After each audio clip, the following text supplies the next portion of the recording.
भारत और बांग्लादेश के बीच तनाव। हाल ही में भारत और बांग्लादेश के बीच व्यापारिक रिश्तों में खटास आने की खबरें तेज हो गई हैं। भारतीय एक्सपोर्टर्स ने बांग्लादेश में सामान भेजने पर रोक लगानी शुरू कर दी है। आइए जानते हैं इस पूरी स्थिति के पीछे क्या कारण है और इसके संभावित नतीजे क्या हो सकते हैं। बांग्लादेश में पेमेंट का संकट। बांग्लादेश में राजनीतिक और आर्थिक संकट गहराने से स्थिति और खराब हो गई है। पेमेंट का असुरक्षित होना। भारतीय एक्सपोर्टर्स का कहना है कि बांग्लादेश के बैंक समय पर लेटर ऑफ क्रेडिट (LC) जारी नहीं कर रहे। 2.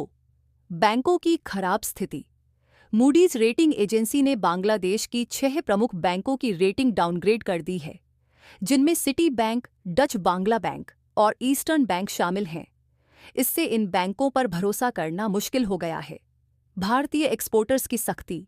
भारतीय रिजर्व बैंक (RBI) भी अब सतर्क हो गया है। अगर बांग्लादेश से पेमेंट नहीं आता तो भारतीय एक्सपोर्टर्स को foreign exchange management act (FIMA) के तहत कानूनी कार्रवाई का सामना करना पड़ सकता है। इसके चलते कई एक्सपोर्टर्स ने खुद बांग्लादेश में शिपमेंट रोकने का फैसला लिया है। Auto parts sector.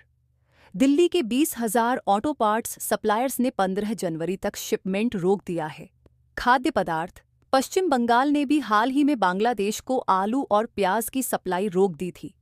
बांग्लादेश में संकट क्यों? 1. टेक्सटाइल इंडस्ट्री का पतन। ये बांग्लादेश की अर्थव्यवस्था की रीढ़ मानी जाती थी, लेकिन अब यह संकट में है।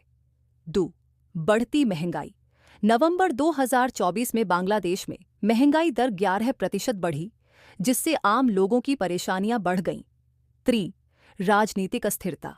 देश में लगातार चल रहे राजनीतिक विवादों ने आर्थिक स्थिति को और कमजोर कर दिया है। भारत की भूमिका। भारत बांग्लादेश को ऑटो पार्ट्स, खाद्य पदार्थ और अन्य जरूरी सामानों का सबसे बड़ा सप्लायर है। भारत से 90% ऑटो पार्ट्स बांग्लादेश को भेजे जाते हैं।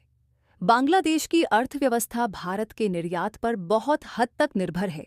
आगे क्या हो सकता है?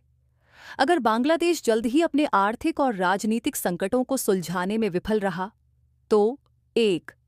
भारत बांग्लादेश में जरूरी सामानों का एक्सपोर्ट पूरी तरह रोक सकता है। 2. बांग्लादेश की बैंकिंग और औद्योगिक व्यवस्था पूरी तरह से ठप हो सकती है। 3.